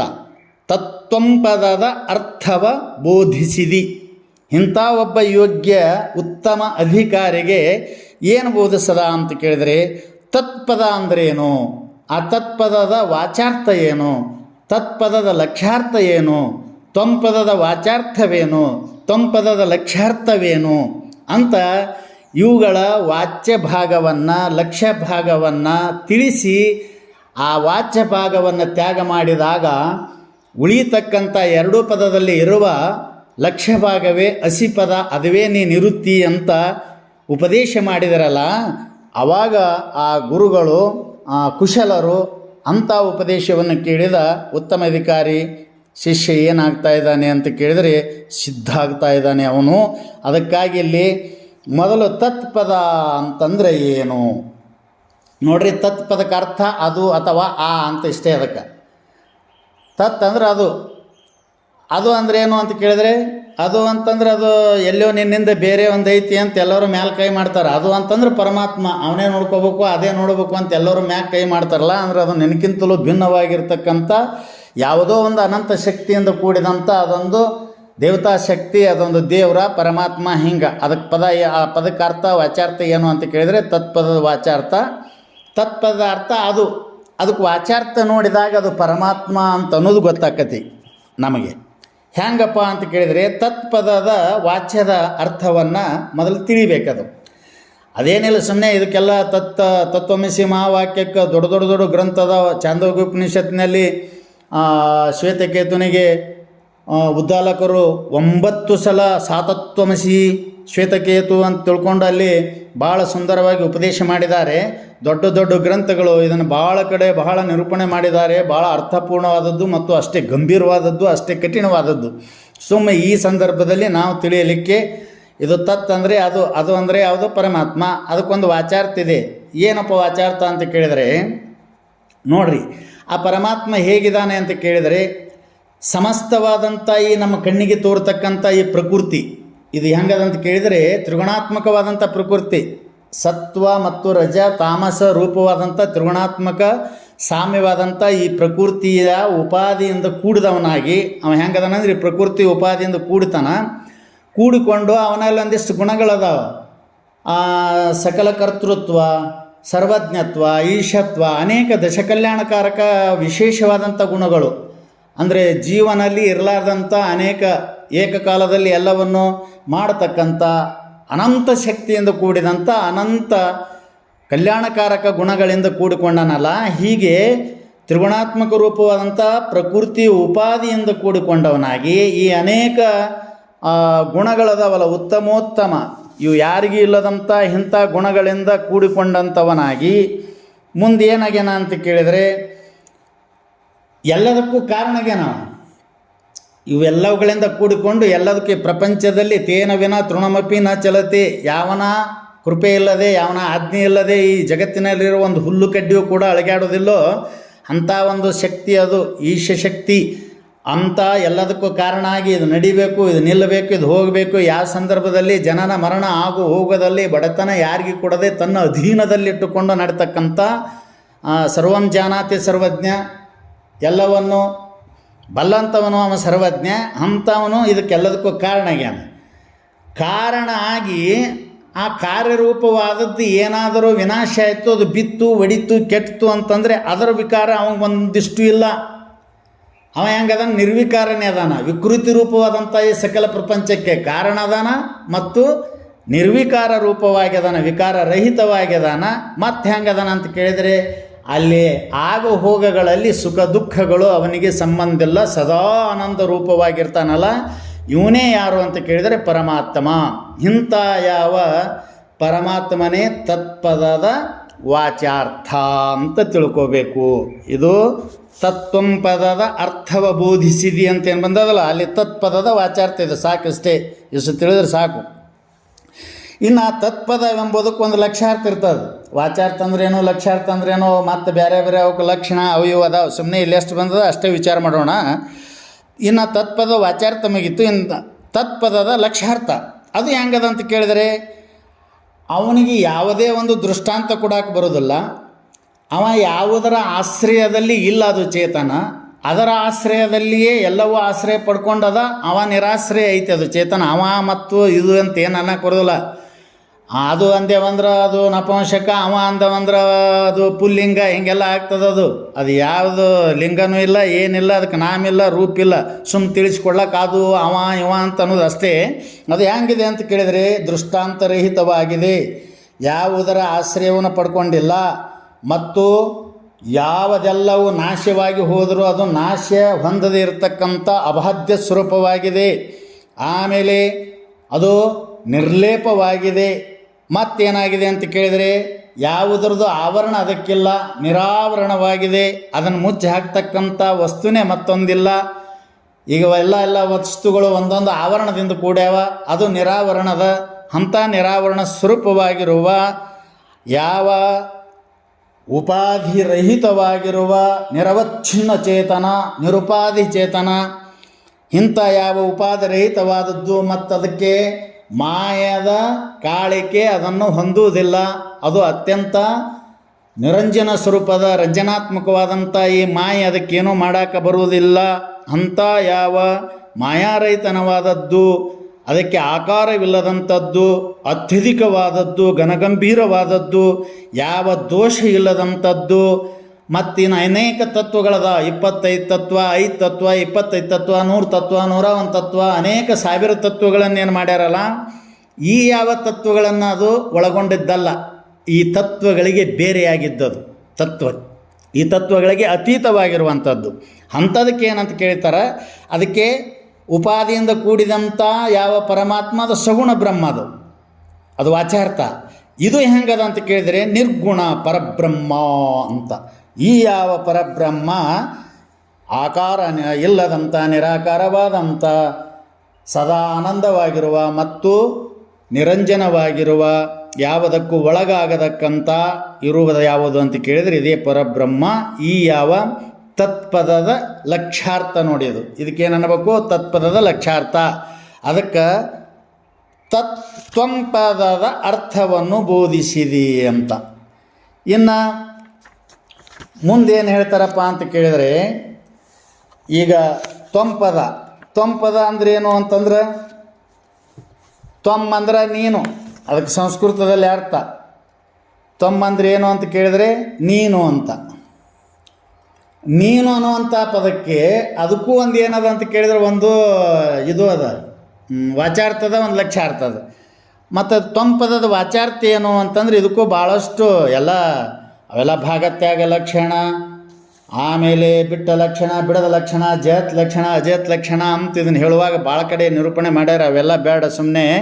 ಈಗ ನೋಡಿ, ತ್ವಂಪದದ ವಾಚಾರ್ಥ ಮತ್ತು ಲಕ್ಷ್ಯಾರ್ಥ ಸಂಕ್ಷಿಪ್ತವಾಗಿ ನೋಡ್ರಿ. ಇಲ್ಲೇನಂತ ಕೇಳಿದರೆ, ತ್ವಮ್ ಅಂದರೆ ನೀನು ಅಂತಂದರೆ ಇದಕ್ಕೆ ಸಂಬಂಧಿಸಿದಂಥ ಈ ದೇಹ, ಇದನ್ನೇ ನಾವು ಇಟ್ಕೋಬೇಕು. ಈಗ ತ್ವಂಪದಕ್ಕೆ ಈ ಯಾವ ಶರೀರ ಮತ್ತು ಇದರಲ್ಲಿರ್ತಕ್ಕಂಥ ಇಂದ್ರಿಯಗಳು, ಮನಸ್ಸು, ಬುದ್ಧಿ ಇವು ಅಂತ ತಿಳ್ಕೊಂಡು ಹುಟ್ಟುವವ ನಾನು, ಸಾಯುವವ ನಾನು ಅಂತ ಈ ಬೇರೆ ಬೇರೆ ಭಾವನೆಯನ್ನು ತಿಳಿದುಕೊಂಡು ಅಹಂಕಾರದ ಜೊತೆ ಕೂಡಿ ಏನು ಮಾಡ್ತಾನ ಅಂತ ಕೇಳಿದರೆ, ನಾನೇ ಮಾಡುವವ, ನಾನೇ ಹೋಗುವ, ನಾನೇ ಬರುವವ ಅಂತ ಈ ಎಲ್ಲ ಭಾವನೆಗಳನ್ನು ಹೊಂದಿದಂಥವನು, ದೇಹಾದಿ ಸಕಲ ಇಂದ್ರಿಯಗಳಿಂದ ಕೂಡಿಕೊಂಡಂಥವನು, ಇವೇನು ಕರೀತಾರೆ ನಿಮಗೆ, ಈ ಅಹಂಕಾರದಿಂದ ಕೂಡಿಕೊಂಡಂಥ, ಇದನ್ನು ಬಿಡ್ಲಾಕ್ ಬರಲಾರ್ದಷ್ಟು ಅಷ್ಟು ಬೆರೆತುಕೊಂಡು ಬಿಟ್ಟಾನಲ್ಲ, ಇವನಿಗೇನೆ ಜೀವ ಅಂತ ಕರೀತಾ ಇದ್ದಾರೆ.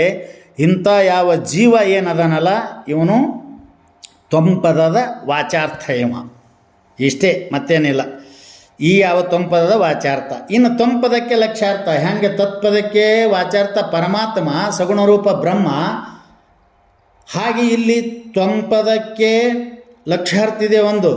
ಆ ಲಕ್ಷ್ಯಾರ್ಥ ಏನಂತ ಕೇಳಿದ್ರೆ, ಮೊದಲ ಹೇಳಿದರು ಇಲ್ಲಿ ಏನಂತ ಕೇಳಿದ್ರೆ, ಶರೀರ, ಇಂದ್ರಿಯ ಮೊದಲಾಂತಗಳು ಏನವಂತ ಕೇಳಿದ್ರೆ ಅಚೇತನ ಅದಾವ. ಅದರಲ್ಲಿ ನಾನು ಅಂತೇಳಿ ಭಾವನೆ ಮಾಡ್ತಕ್ಕಂಥವ ಚೇತನ ಅದಾವ, ಹೌದಲ್ಲ? ಇಂಥ ಯಾವ ಮೊದಲು ಹೇಳಿದಂಥದ್ದು ಏನೈತೆಲ್ಲ, ಚೇತನ ಅಚೇತನಗಳ ಎರಡುಗಳನ್ನು ಕೂಡಿಸಿ ಅದನ್ನು ಬಿಡಲಿಕ್ಕೆ ಬಾರದಂಥ, ಅದರೊಡನೆ ಕೂಡಿ ವ್ಯವಹರಿಸಕ್ಕಂಥ ಜೀವನೇ ಏನು ಅಂತ ಕೇಳಿದರೆ ಇದು ತ್ವಂಪದಕ್ಕೆ ವಾಚಾರ್ಥದನ. ಅದಕ್ಕೆ ಹೊರತಾಗಿ ಅಲ್ಲಿರ್ತಕ್ಕಂಥ ಆಭಾಸ ಚೇತನದಿಂದ ಕೂಡಿದಂಥ ದೇಹಾದಿ ಕರಣಗಳಲ್ಲಿ ಉಂಟಾದಂಥ ಸುಖ, ದುಃಖ, ಮೋಹ ಮೊದಲಾದವುಗಳು ಇವು ಏನದಾವ ಅಂತ ಕೇಳಿದರೆ ನನಗೆ ಸಂಬಂಧಿಲ್ಲ, ನನಗೆ ಇವಕ್ಕೂ ಸಂಬಂಧಿಲ್ಲ. ಅಲ್ಲಿ ಚೇತನ ಮತ್ತು ಅಚೇತನ, ದೇಹಾದಿ ಸಕಲ ಇಂದ್ರಿಯಗಳು ಚೇತನ, ಅದರಲ್ಲಿ ನಾನು ಅಂತ ಭಾವನೆ ಮಾಡ್ತಕ್ಕಂಥವ ಇದು ಅಚೇತನ, ಮತ್ತು ಇವು ಚೇತನ ಎರಡೂ ಕೂಡ್ಕೊಂಡು ಏನದಾವಲ್ಲ ಅಂಥವುಗಳಲ್ಲಿ ಶರೀರ ಹುಟ್ಟಿದ್ರೆ, ಶರೀರ ಸತ್ರ, ಇದಕ್ಕೆ ಸುಖ ಆದ್ರೆ, ಇದಕ್ಕೆ ದುಃಖ ಆದ್ರೆ, ಇದಕ್ಕೆ ಏನೇನೋ ನಡೆದರೂ ಕೂಡ ಇದಕ್ಕೆ ನಾನು ಸಂಬಂಧ ಅಲ್ಲ, ಇವು ಯಾವುವು ನನ್ನ ಹತ್ತಿರ ಬರಲು ಸಾಧ್ಯವಿಲ್ಲ. ಇವುಗಳಿಗೆ ಹೊರತಾಗಿರತಕ್ಕಂಥ ದೇಹತ್ರಯಗಳ ದ್ರಷ್ಟ, ಅವಸ್ಥಾತ್ರಯ ಸಾಕ್ಷಿ, ಪಂಚಕೋಶಕ್ಕೆ ವಿಲಕ್ಷಣನಾಗಿರತಕ್ಕಂಥ ಯಾವ ಜೀವನಿಗೆ ಸಾಕ್ಷಿಯಾದಂಥ ಏನು ಪ್ರತ್ಯಗಾತ್ಮ ಅಂತ ಕರೀತಾರಲ್ಲ, ಅಂಥ ಪ್ರತ್ಯಗಾತ್ಮನೇ ನಾನು ಅಂತ ಏನು ಚೆನ್ನಾಗಿ ಗಟ್ಟಿಯಾಗಿ ತಿಳ್ಕೊಂಡಲ್ಲ, ಇದು ತ್ವಂಪದಕ್ಕೆ ಏನು ಅಂತ ಕೇಳಿದರೆ ಲಕ್ಷ್ಯಾರ್ಥ. ಹೀಗೆ ಇಲ್ಲಿ ತತ್ತ್ವಂಪದದ ಅರ್ಥವ ಬೋಧಿಸಿದಿ. ಇವುಗಳ ಅರ್ಥವನ್ನು ಅಲ್ಲೇನು ಉಳಿತಲ್ಲ, ಈಗ ತ್ವಂಪದದ ಲಕ್ಷ್ಯಾರ್ಥ ಆಮೇಲೆ ತತ್ಪದದ ಲಕ್ಷ್ಯಾರ್ಥ, ಇವೆರಡರಲ್ಲಿ ಭೇದಿಲ್ಲ. ಅದು ಪ್ರತ್ಯಗಾತ್ಮ, ಇದು ಪರಬ್ರಹ್ಮ. ಅವೆರಡು ಕೂಡಿದ್ದೆ ಏನು ಅಂತ ಕೇಳಿದರೆ ಹಸಿಪದ, ಅದುವೇ ನೀನು ವೃತ್ತಿ ಅಂತ. ಈ ಪ್ರಕಾರ ಇಲ್ಲಿ ಹಸಿ ಹೇಳಿಲ್ಲ ಅವರು, ತತ್ವಂಪದ ಅಂತ ಎರಡೇ ಹೇಳ್ಯಾರ. ಅವೆರಡು ಕೊನೆಗೆ ಉಳಿದಂಥ ಚೈತನ್ಯವೇ ಹಸಿಪದದ ಅರ್ಥ ಅಂತ ಹೀಗೆ ಬೋಧಿಸಿದಿ. ಹೇ ಗುರುವರ, ನೀನು ಈ ಪ್ರಕಾರ ಅರ್ಥವ ಬೋಧಿಸಿದಿ ಅಂತ. ಇದು ಯಾದರೂ ಮೋಕ್ಷಾಪೇಕ್ಷೆಗೆ, ಮೋಕ್ಷವನ್ನು ಅಪೇಕ್ಷೆ ಮಾಡ್ತಕ್ಕಂಥ ಆ ಉತ್ತಮ ಅಧಿಕಾರಿಯನ್ನು ಗುರುತಿಸಿ ಅವನಿಗೆ ಬ್ರಹ್ಮೋಪದೇಶ ಮಾಡಿದಿ. ತತ್ವ ಮತ್ತು ಅಧ್ಯಾತ್ಮದ ಈ ಜ್ಞಾನವನ್ನು ನೀಡಿದೆ. ತತ್ಪದ, ತ್ವಂಪದ ಇವುಗಳ ಅರ್ಥವನ್ನು ಕರುಣಿಸಿದೆ ದೇವ. ಇಂಥ ಕುಶಲ ಬುದ್ಧಿಯಿಂದ ಕೂಡಿದಂಥ ಹೇ ಸಿದ್ಧಾರೂಢ ಸದ್ಗುರುನಾಥ, ಇನ್ನೇನು ಮಾಡಿದೆ ಅಂತ ಕೇಳಿದರೆ, ಇನ್ನು ಭೋಗಾಪೇಕ್ಷಿ ಇದ್ನಲ್ಲ ಮತ್ತೊಬ್ಬ ಅವ ಏನಂದ, ನನಗೆ ಮದುವೆ ಆಗಿಲ್ಲ, ಮಕ್ಕಳಾಗಿಲ್ಲ, ನನಗೆ ಹೊಲ ಸರಿಯಾಗಿ ಬೆಳೆಯಲ್ದು, ನನಗೆ ಭೋಗದಲ್ಲಿ ವ್ಯತ್ಯಾಸ ಆಗಿದೆ, ನಾನು ಚೆಂದಾಗಿ ಸಂಸಾರದಿಂದ ಸುಖವಾಗಿರಬೇಕು 4 ಮಂದಿಯಾಗಾದ್ರೆ ನಾ ಏನು ಮಾಡ್ಬೇಕ್ರಿಪ್ಪ ಅಂತ ಅವ ಬಂದು ಕೇಳ್ದ. ಅವಾಗ ಏನು ಹೇಳಿದ್ರು ಅವ್ರಿಗೆ ಅಂತ ಕೇಳಿದರೆ, ಅವ್ರಿಗೇನು ಉಪದೇಶ ಮಾಡಿದರು ಅಂತಂದರೆ, ಉಕ್ಷವಾಹನ ಶಂಕರನಾಮೋಚ್ಚಾರವ ಮಾಡಿಸಿದಿ. ಉಕ್ಷ ಅಂತಂದರೆ ಇಲ್ಲಿ ಉಕ್ಷವಾಹನ, ಉಕ್ಷ ಅಂತಂದರೆ ಎತ್ತನ್ನೇ ವಾಹನವಾಗಿ ಮಾಡಿಕೊಂಡವ. ನಾನು ನಿಮ್ಗೆ ಹೇಳಿದೆ ಮೊದಲೇ, ಇದು ಸಗುಣ ರೂಪ ಅಂತ. ಆಗಲೇ ಏನು ಹೇಳಿತ್ತಲ್ಲ, ಅದು ಲಕ್ಷಾರ್ಥ ರೂಪ, ಪರಬ್ರಹ್ಮ ಪ್ರತ್ಯೇಗಾತ್ಮ, ಇದು ನಿರ್ಗುಣ ರೂಪ, ಇದು ಸಗುಣ ರೂಪ. ಸಗುಣೋಪಾಸನೆಯನ್ನು ಮಾಡಪ್ಪ, ಆ ಪರಮಾತ್ಮನನ್ನು ನೀನು ಧ್ಯಾನಿಸು. ಮತ್ತು ಆ ಎತ್ತನ್ನು ವಾಹನ ಮಾಡಿಕೊಂಡು ಸಕಲ ಜಗತ್ತಿಗೆ ದಶಕಲ್ಯಾಣಕಾರಕ ಗುಣದಿಂದ ಕೂಡಿದಂಥ ಪರಮಾತ್ಮ ಬೇಡಿದವರಿಗೆ ಬೇಡಿದ್ದನ್ನು ಕೊಡ್ತಕ್ಕಂಥವನು, ಅವನ ಸಗುಣ ರೂಪ ಈಶ್ವರ. ಅಂಥವನ ನಾಮದ ಉಚ್ಚಾರಣೆಯನ್ನು ಮಾಡು, ನಾಮೋಚ್ಚಾರಣೆ ಸದಾವಕಾಲ ಮಾಡು. ಅದಕ್ಕೆ ಕೂಡುವಾಗ, ಹೋಗುವಾಗ, ಬರುವಾಗ ಏನು ಕೆಲಸ ಮಾಡಿದರೂ ಕೂಡ ಕೈಯೊಳಗೆ ಕೆಲಸ ಇರಬೇಕು, ನಾಲಿಗೆ ಮೇಲೆ ಆತನ ನಾಮಸ್ಮರಣೆ ಇರಬೇಕು, ಹೃದಯದೊಳಗೆ ಆತನ ಪ್ರೇಮ ಇರಬೇಕು. ಈ ಪ್ರಕಾರ ಭೋಗದ ಅಪೇಕ್ಷೆ ಉಳ್ಳಂಥ ಒಬ್ಬ ಮಧ್ಯಮ ಅಥವಾ ಕನಿಷ್ಠ ಅಧಿಕಾರಿಯನ್ನು ಕುರಿತು ಇಲ್ಲಿ ಶಿವೋಪಾಸಕರಾಗಿರೋಣದರಿಂದ ಆ ಶಂಕರ ಅಂತಂದರೆ ಏನೂ ಅಲ್ಲ, ಶಂ ಕರೋತಿ ಇತಿ ಶಂಕರ. ಅದಕ್ಕೆ ದೊಡ್ಡ ದೊಡ್ಡ ಪದಗಳು ಅರ್ಥ ಬರ್ದಾರ. ಸಮ್ ಅಂದ್ರೇನು, ಕಾರ ಅಂದ್ರೇನು, ಶಂ ಅಂದ್ರೇನು, ಹರ ಅಂದ್ರೇನು, ಹೀಗೆಲ್ಲ ಬರ್ದಾರ. ಶಂ ಅಂದರೆ ಸಂಶಯ, ಆಮೇಲೆ ಹರ ಅಂತಂದರೆ ಅವುಗಳನ್ನು ನಾಶ ಮಾಡವ, ಬಂದ ಭಿನ್ನಾಭಿಪ್ರಾಯಗಳನ್ನು ನಾಶ ಮಾಡವ. ಶಂ ಅಂದರೆ ಸುಖ, ಕರೋತಿ ಅಂದರೆ ಉಂಟು ಮಾಡವ, ಸುಖದ ಸಿಂಧು ಆಗಿರತಕ್ಕಂಥವನು. ಆ ಎತ್ತನ್ನೇ ವಾಹನ ಮಾಡಿಕೊಂಡು ಸಂಚರಿಸತಕ್ಕಂಥ ಆ ಸಕಲರಿಗೆ ಸುಖವನ್ನುಂಟು ಮಾಡ್ತಕ್ಕಂಥವನು. ಎಲ್ಲರಿಗೂ ಸುಖ ಕೊಡಬೇಕಾದ್ರೆ ಅವ ಸುಖ ಸ್ವರೂಪಿಯಾಗಿರಬೇಕು. ಸುಖಾಮೃತ ಸಿಂಧುವೆನಿಸಿದಂಥ ದಯಾಗನ ಅವನೇ ಸುಖ ಸ್ವರೂಪ. ಇರಲಿಲ್ಲ ಅಂದರೆ ಮತ್ತೊಬ್ಬರಿಗೆ ಸುಖವನ್ನು ಹೆಂಗೆ ಉಂಟು ಮಾಡ್ತಾನೆ.